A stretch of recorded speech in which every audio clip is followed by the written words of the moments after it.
On this prequel episode, we've got our Children of Men fan poll follow-up. We're learning about Brendan Fraser and previewing Inkheart.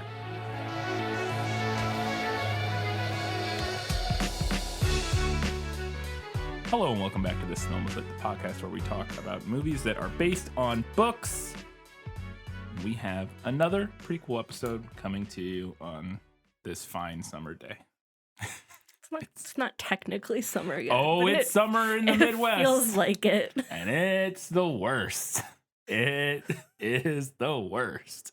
Somebody told me the heat index today was over 100 degrees. And I'm like, it's May 8th or whatever. Yeah. This is the worst. For reference, we are in the southern Midwest. Yeah, yes. So I know the Midwest is like a weird expanse. Things get a little bit subtropic around here when summer hits. Yeah, we're right on the edge a little of swampy. The Midwest and the South. Yeah. We're like right on the we're still Midwest, but barely.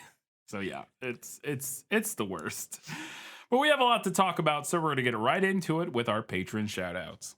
We have one new patron this week at the $5 Hugo Award-winning level, getting access to all of our bonus content, and that is Valentine, or Valentine, one of the two. Thank you, Valentine, for supporting us at the $5 level. We appreciate it very much. Hope you enjoy that bonus content. We'll have another episode coming out before too long where we're watching that movie tomorrow night. For May, it is Pacific Rim. Yeah.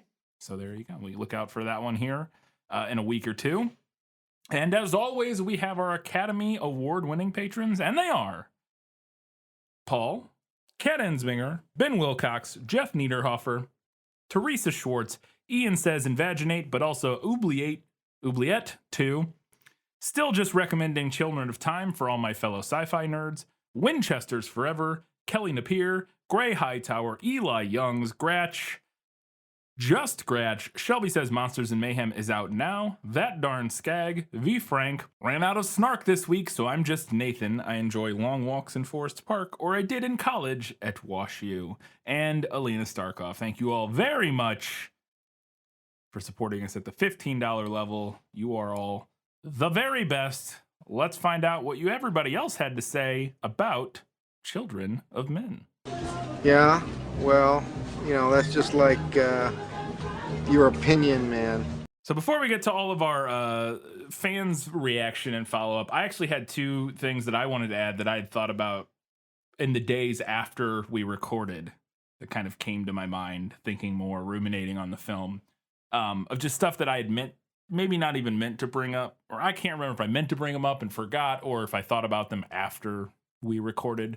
Either way, and one of them that I thought was really wild is this, talk about a bold choice of, in a major motion film that came out 5 years after 9/11, portraying a giant group of Muslims marching down the street chanting Allahu Akbar is not only not negative, but arguably as like a relatively positive group. They're like just another disenfranchised group that's been maligned like the other immigrants, and they're now fighting for their freedom.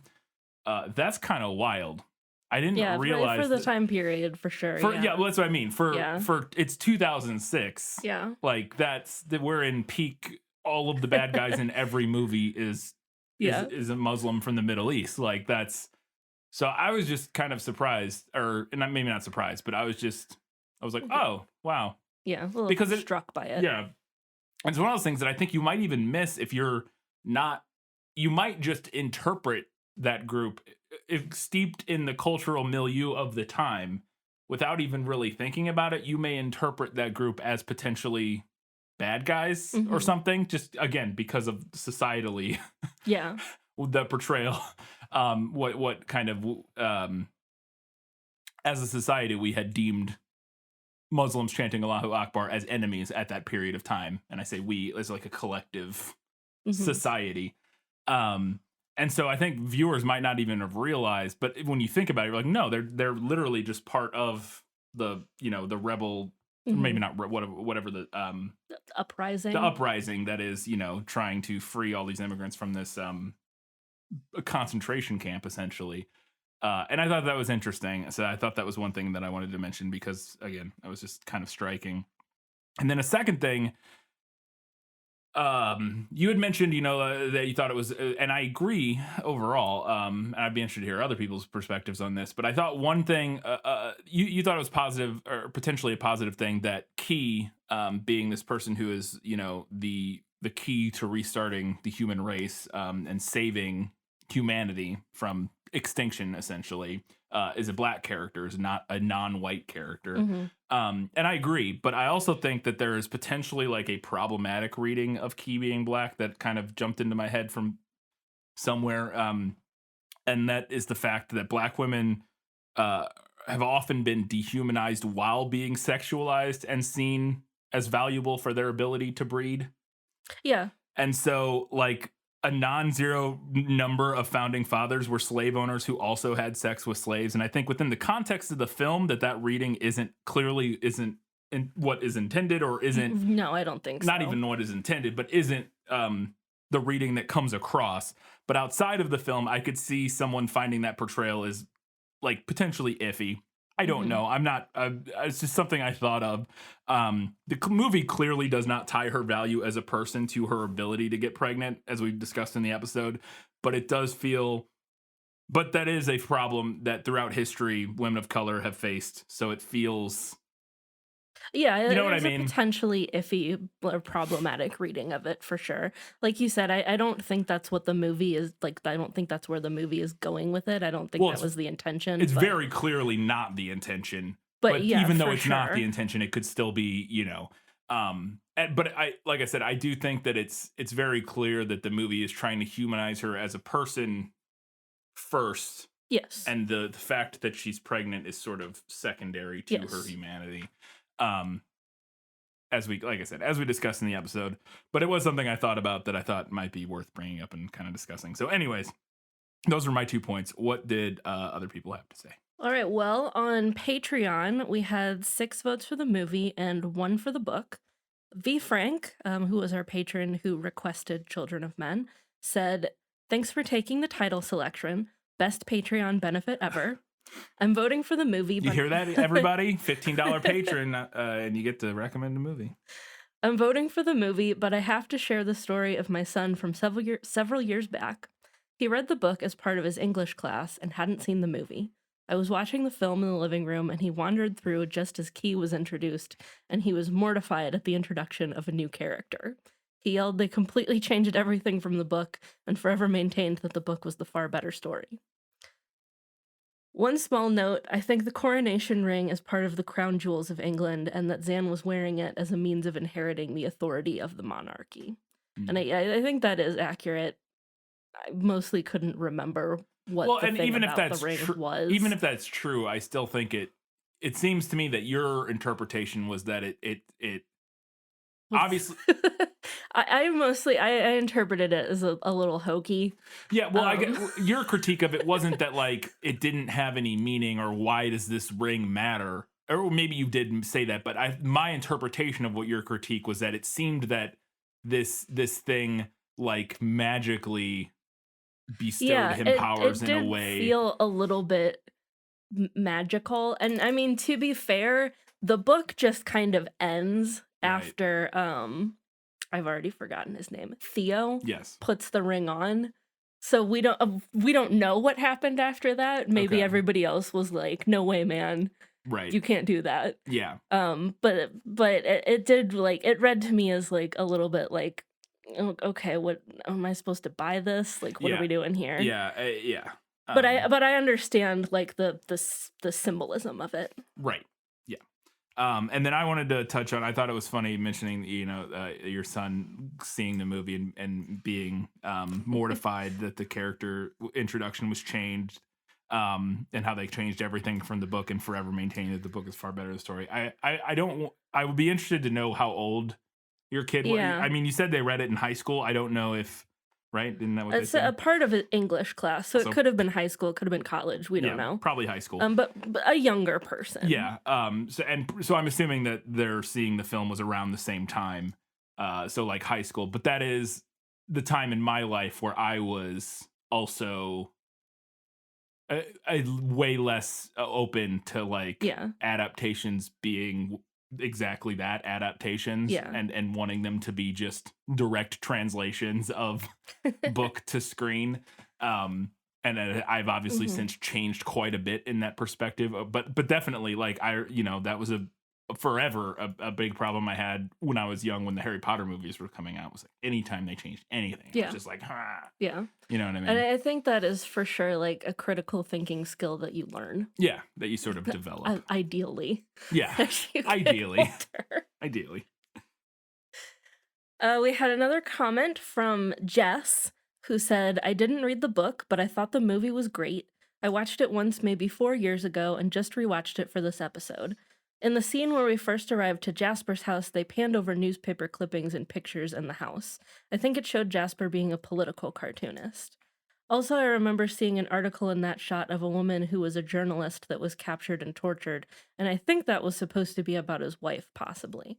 I could be wrong, but I assumed that it was her, and that's why she was in the state that she was. I didn't notice that, but that makes perfect sense. Yeah, and I didn't would notice totally that either. track if that was the case, and it would kind of fit with Jasper's character of what we know of him as sort of a witty, eccentric guy. Him being Yeah. a political cartoonist Yes. totally makes sense, and also that sort of unstated, or at least very subtly stated through exposition, or not exposition, through whatever the opposite of exposition is, of his wife's backstory.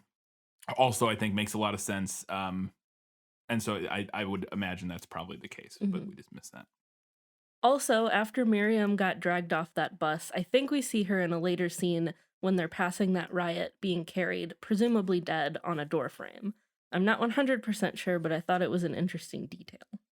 I remember seeing the person being carried on Yes. the door frame. I don't think we can see their face. I don't think though. we can, and I would be inclined to think that's probably not her, because this is the scene I was talking about. That's during the scene where it's the large group of Muslim immigrants who are all together, and as far as we know, she had no connection to them As far in any as we way. know, Like as far yeah. as we know. So I would find it surprising that they would, because to me that seems like what that was, somebody who's a part of their group, maybe a leader or whatever, who had been Right, killed, yeah, and somebody as like a important to martyr, them. basically, kind of carrying them through the streets as like a symbol. And it seems unlikely that it's this woman who would seemingly have no connection to these people. But I don't know that for sure, because I didn't get a good enough look at the character or the body to know or not. But anyway. Yeah. Overall, I really liked how the director tended to focus on all the small details in this movie, and I felt it made it more immersive. I would agree. On Facebook, our post got buried. Absolutely. We got 1 vote for the movie and 0 for the book. We did get a comment, though. Andy said, I choose the film. The use of long takes and cutting-edge tech at the time to evoke naturalism, as well as to stage the action sequences, is breathtaking. However, I find the premise lacking, and the story going right to the hope of a new pregnancy undercuts what they do have. The creeping fascism looks no different to our historical types, we get no real exploration of the Omega culture, and the thematic scenes are basically vignettes. I like the book idea that it's specifically a collapse of male fertility, and I wonder how that would change culture more specifically. Still prefer the film. I think those are all interesting ideas. And yeah, I can agree without having read the book. On Twitter, we had 6 votes for the movie and 3 for the book. Kelly Napier said, much like Brian with The Godfather, this is a movie I know I should have seen, but for some reason never have. Thanks to the episode, I'm moving it to the top of my must-watch list. Fair enough. I don't know. I don't think it's on the same tier as The Godfather, which is why they regard it as one of the greatest films ever made. This one, while among maybe the top 100 in some lists, would not be in many people's top 10s, I don't think. Maybe some, but very few. So yeah, I think I had a larger hole there with The Godfather, or more embarrassing hole at least. Shelby says Monsters and Mayhem is out now, said, I have mixed feelings on both. I was looking forward to seeing how the movie was going to handle Theo and Zan's dynamic because I thought it had so much potential in the book, but the movie scrapped it entirely. I did enjoy the long single takes the film uses. It was insanely impressive. The only other thing I've seen that uses that technique is the X-Files episode Triangle, which was filmed as 4 11-minute takes with very little cutting in between. I don't know if that was a particularly good episode, but it was impressive. For Children of Men, I'm going to give it to the movie because I think it did a better job showing what the impact a new baby would have on this world. I wasn't expecting Key to give birth so early, but I think the payoff of the scene where everyone lets them through was worth it. There are a handful of other famous instances of the single takes.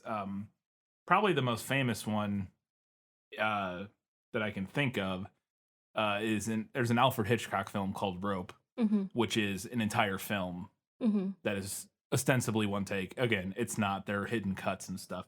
But that is, I think, one of the earliest instances of other than maybe some very early films that are one take because of the limit of technology, where they just rolled a camera and filmed a play or what, you know what I mean? We're disregarding that. Once we got into the actual mise en scène style of filmmaking and more modern types of filmmaking, I believe Rope was one of the first, if not the first, examples of full big long single take filmmaking. But there are also lots of shows will tend to do it every now and then. We'll kind of play with that. I think Buffy has an episode. I could be wrong, but I think maybe the episode The Body, not the whole episode, but the whole first 8.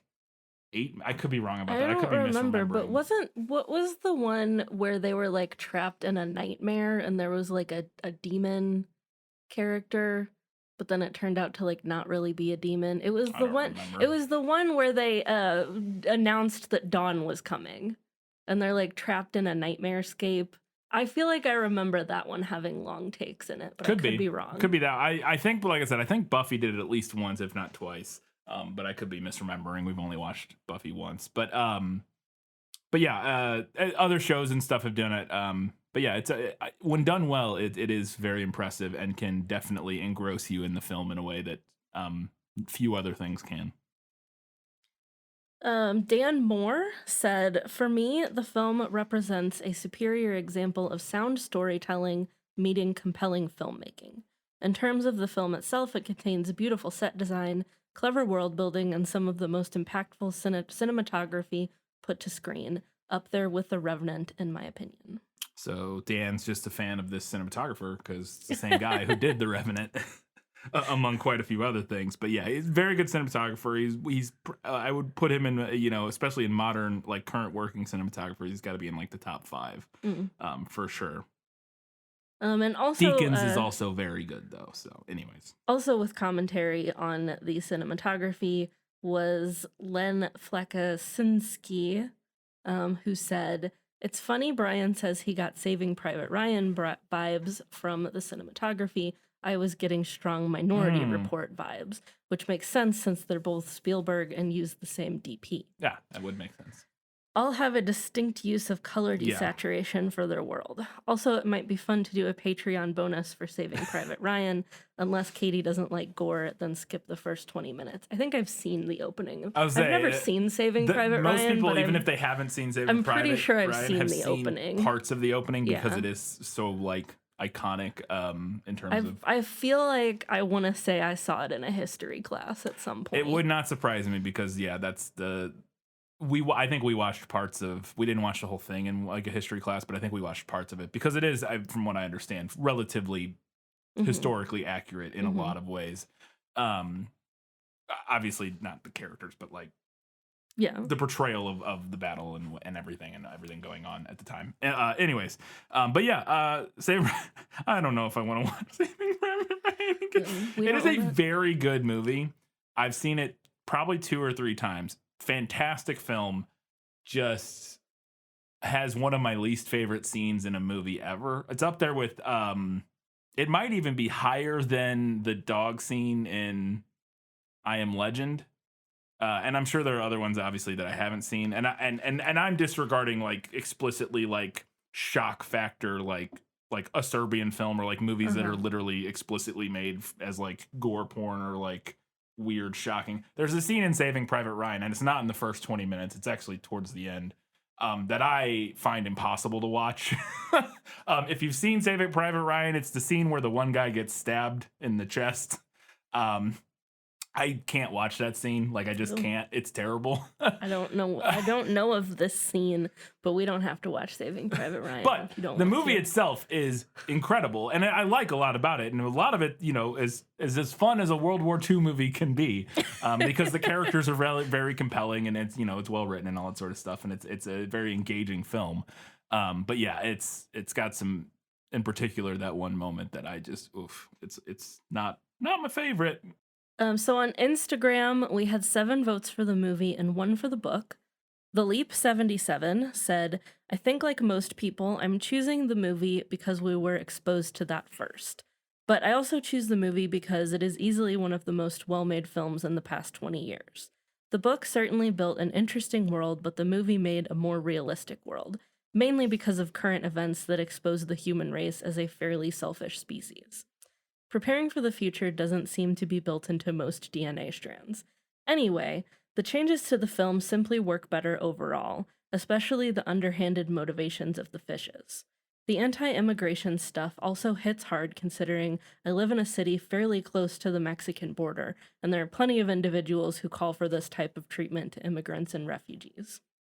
There is so much to take in with this film, and when you can derive meanings from the street art or understand how important pets are in this world, I knew right away with the woman in the coffee shop that was holding her pup. I think any book will have an issue standing next to this.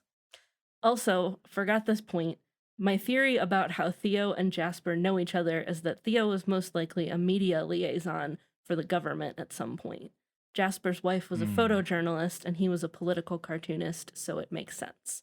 Theo apparently works for the Ministry of Energy in the movie, but it is conceivable that through attrition and the fact that fascistic governments tend to cull and nationalize the media, Theo was moved to that department, which is fitting because when the world does not end, it will most likely be signified by the power dying due to lack of maintenance and raw materials.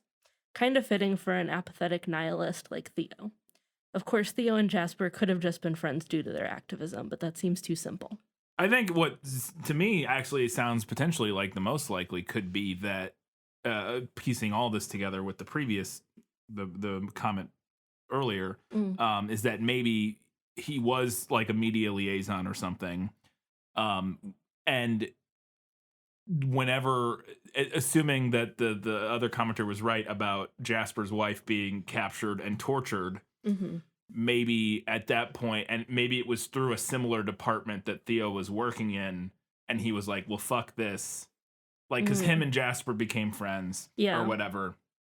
And then after that happened to Jasper's wife, he was like, fuck this, and like quit and maybe got reassigned to a different department or something. You know what I mean? Like maybe he tried to like remove himself. He couldn't, or I don't know, just speculating, but that could be a potentially an interesting backstory or something like that. But anyways, or the final votes. Our winner was the movie with 20 votes to the book's 5. A little disappointed that none of those 5 people came to bat for the book. If you pick the book, I'm not mad, I'm just disappointed. If you pick the underdog in any given thing, we would love for you to actually voice that why you're picking that thing. We would appreciate. I mean, we appreciate if everybody does it, honestly, but in particular for films where you have a feeling you're picking the the less popular opinion, or if after you click it and you see you're like way outvoted or whatever, go ahead and drop a little comment about why you picked the book or whatever, or the movie or whichever it is. Anyways, all right, it's time now to learn a little bit about Brendan Fraser. No matter what anybody tells you, words and ideas can change the world. Brendan James Fraser is an American-Canadian actor, perhaps best known for playing lead roles in films in the 90s and 2000s, such as The Mummy Trilogy, Encino Man, and George of the Jungle. Fraser... Also Blast from the Past. You left that out. Okay, well, there were a lot of movies. I picked 3. I know, I'm just kidding. Fraser is the youngest of 4 boys. He was born in Indianapolis to Canadian parents. He does hold dual American and Canadian citizenship. The family moved around a lot when he was growing up. He lived in various places around America, Canada, and Europe. While in London, he saw his first professional production in the West End, which kicked off his interest in acting. I could not find when approximately that was, like how old he was, but that was apparently what got him interested in the world of acting. So he went to school for it. He graduated from Seattle's Cornish College of the Arts in 1990, and he had decided to go pursue an MFA in acting from Southern Methodist University, but decided to go to LA first and get some work filming pilots, and that ended up launching his career, and he stayed in Hollywood. He made his film debut in 1991's Dogfight, got his first leading role in 1992's Encino Man, and a handful of films later had his first major box office success with the 1997 comedy film George of the Jungle. Was Airheads not a success? I would have thought Airheads was a success. I guess not. I don't know. I'm pulling things from Wikipedia. No, sir. I believe. I guess Airheads was. I don't know. I did not look up the numbers. But Airheads is. I remember seeing that on Comedy Central all the time. It's like him, Steve Buscemi, and Adam Sandler, and they like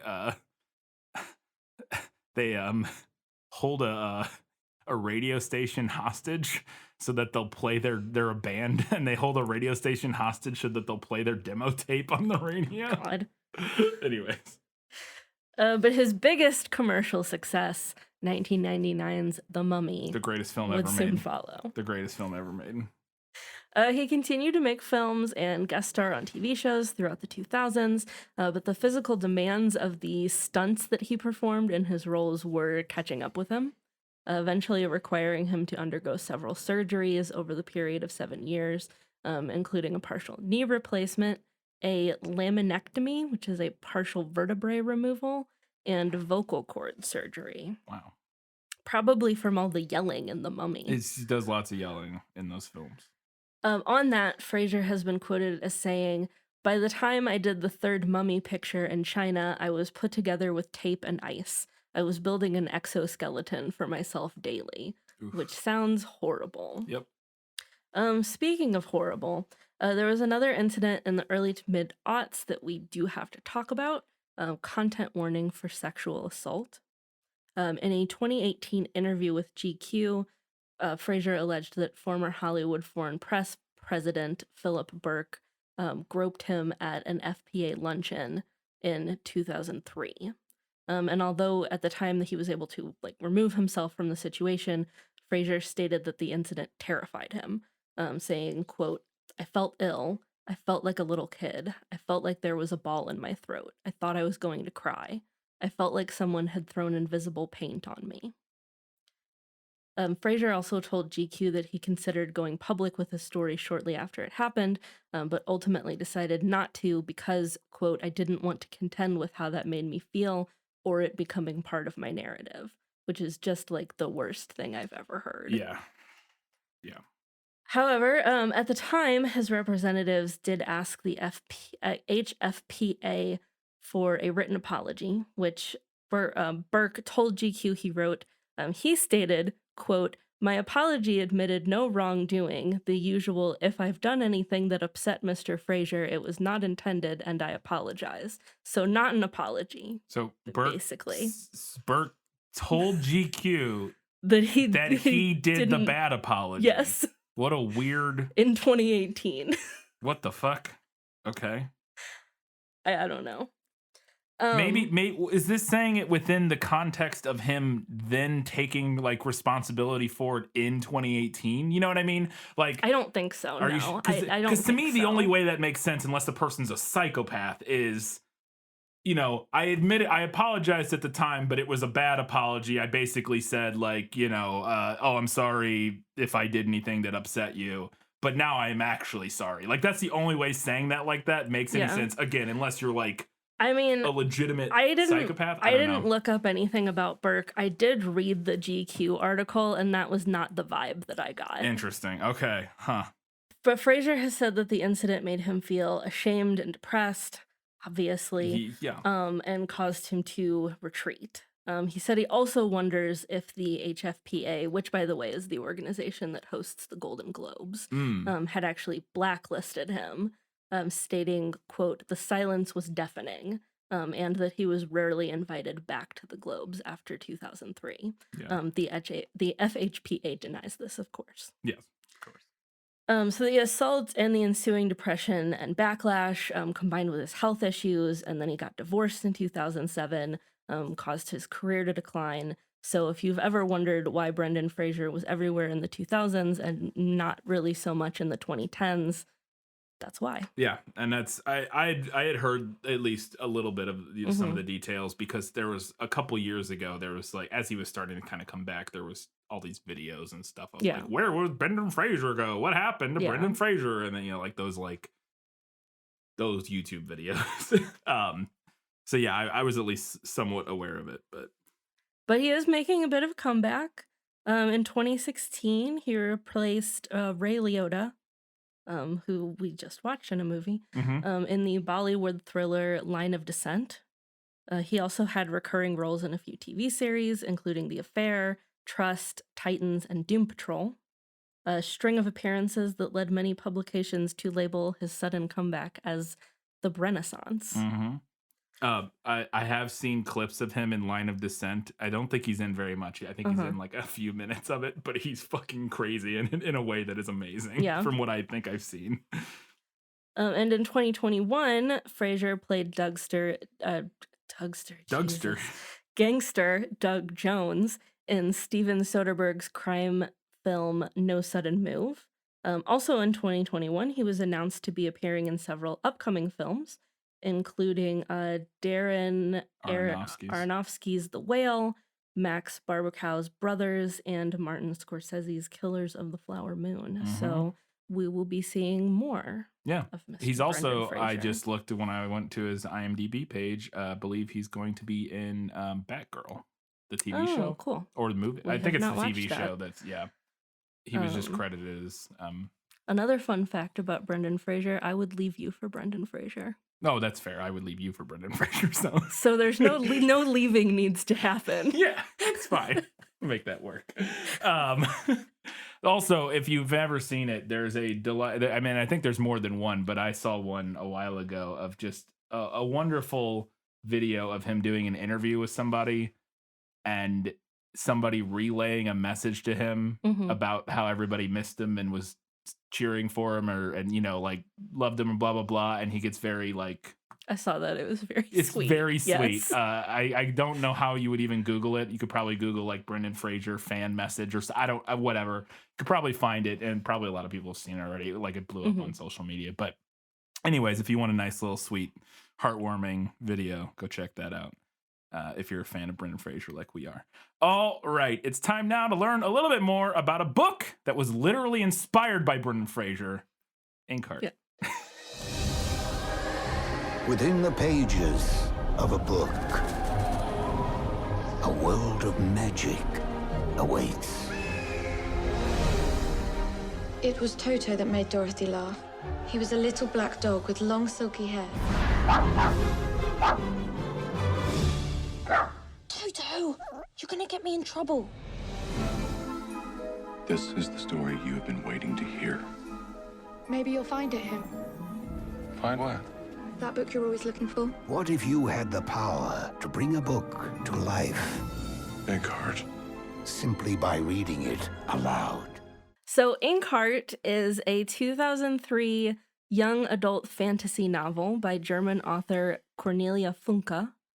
So this came out like right smack in the Harry Potter heyday. Yep. Which makes sense because it's like a 500-page young adult fantasy novel. Right. The book is the first in a trilogy. It was followed by Ink Spell in 2005 and Ink Death in 2007. Apparently, there's a fourth book in the works, ? So according to Wikipedia, The Color of Revenge, a departure from the other titles, was announced in 2020, but that was basically all that Wikipedia said. So I kind of went looking for this, and I could not find it anywhere on Funke's website. But there was an entry for it on the Inkheart wiki. And I'm just going to read what the wiki says because I found this kind of funny and weird. Okay. So the wiki says, It will be published as a physical book, but may potentially be distributed in audio form. It will also tie in to Funka's Mirror World series. In November 2016, Funka estimated a tentative release date of 2018. New paragraph.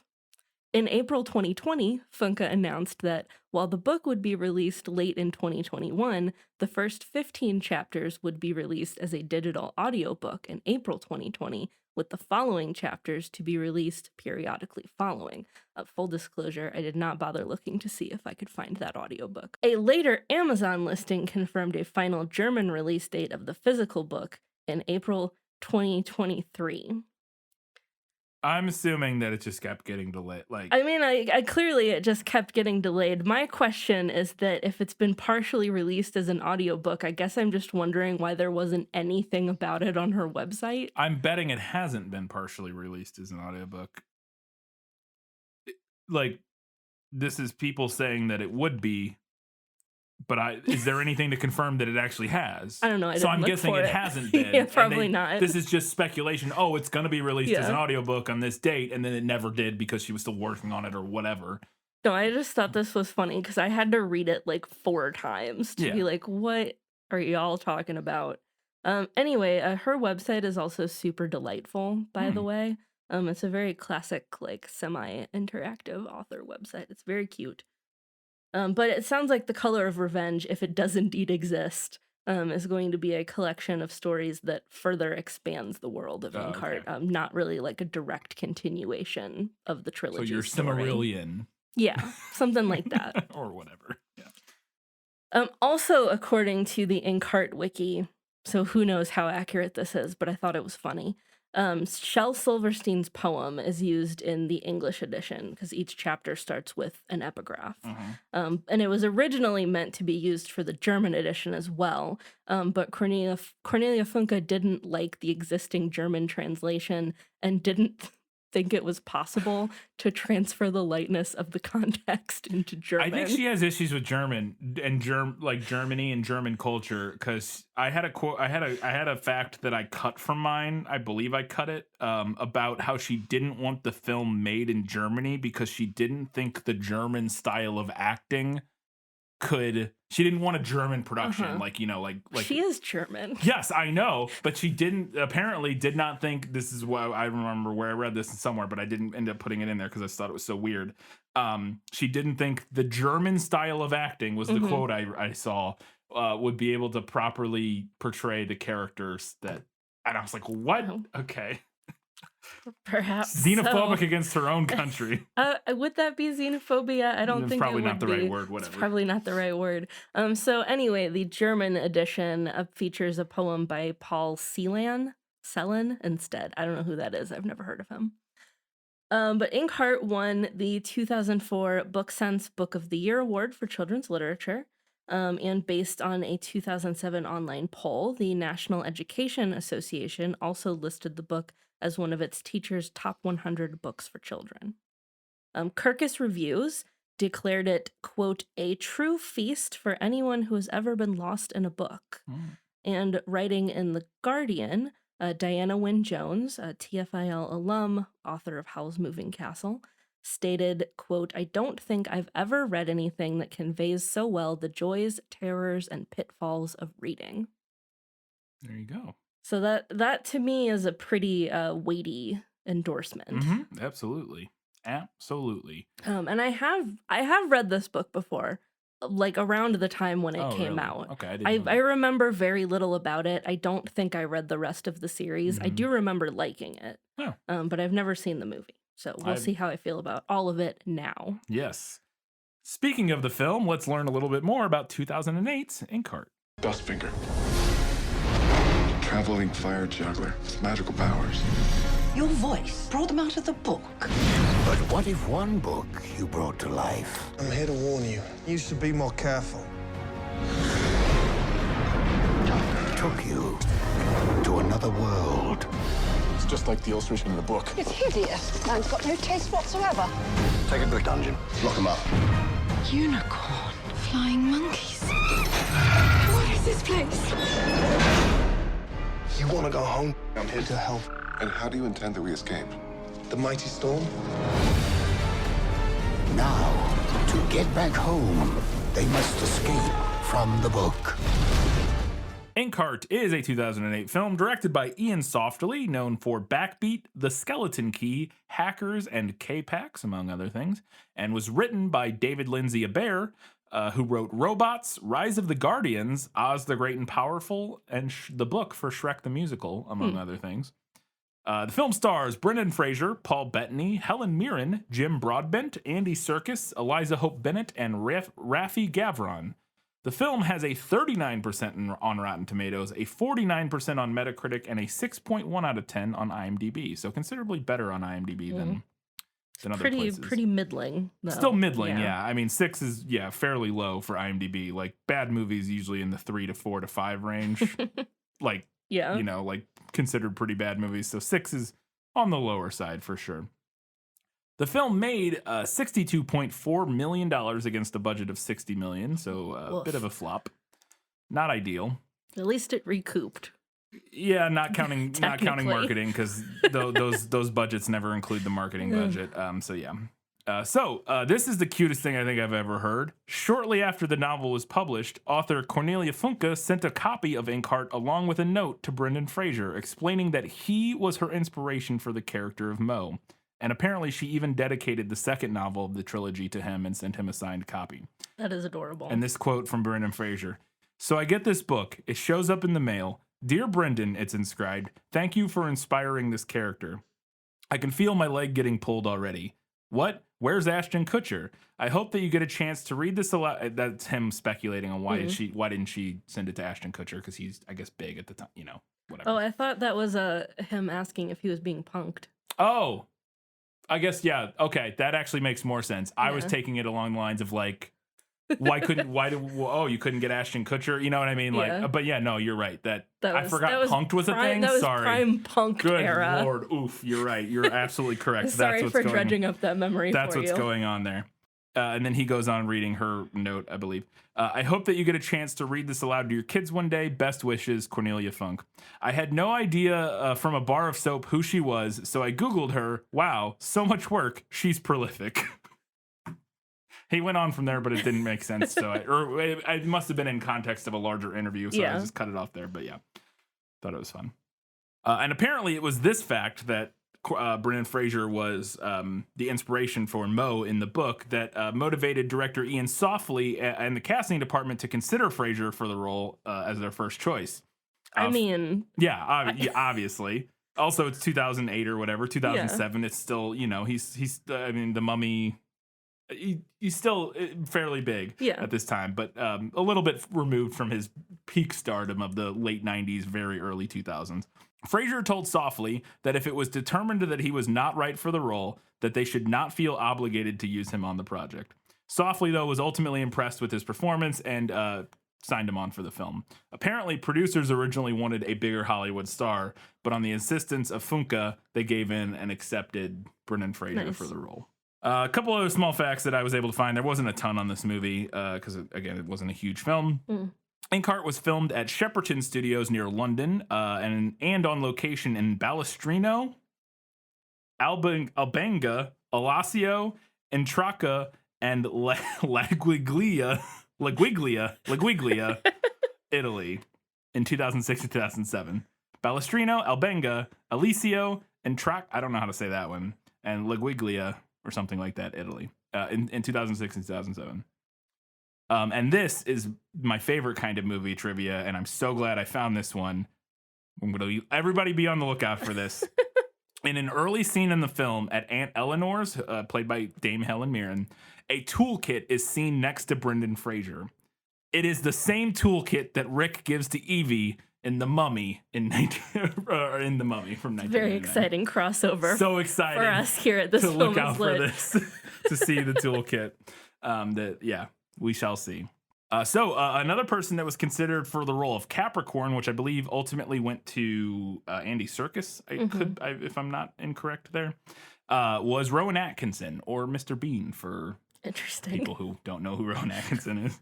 So this film didn't get wasn't particularly well received, but it did get nominated for actually won one award for Best Original Score for a Fantasy Science Fiction Film at the IFMCA Awards. So for Javier Navarrete won that award. And then some reviews of the film. Kirk Honeycutt of The Hollywood Reporter did not like the film and said, quote, "Whatever made the German novel Inkheart by Cornelia Funke so popular that got it translated into 37 languages is nowhere in evidence in its film version." And quote, "The main problem is the central concept itself." End quote. In comparison, Billy Goody-Nook. Is that a real name? Billy Goody Koontz of the Arizona Republic. I swear that Bill Goody Koontz. Bill Goody Koontz. Bill Goody Koontz. I can't say it. Goody Koontz of the Arizona Republic enjoyed the film and said, quote, "Inkheart is entertaining enough, if not always easy to follow. And if it does nothing else, at least it may inspire kids to read, if for no other reason than to help make sense of it all." It's kind of a compliment. A little backhanded, but... and A.O. Scott said the film, quote, "aims for a blend of whimsy and tingly suspense, but botches nearly every spell it tries to cast. Its opening scenes are more confusing than intriguing, and the acceleration of the plot leads to a sense of busyness rather than suspense. A movie that can produce the image of Helen Mirren astride a unicorn has some claim on the audience's interest, and a movie that can make that image seem perfectly uninteresting is in some serious trouble."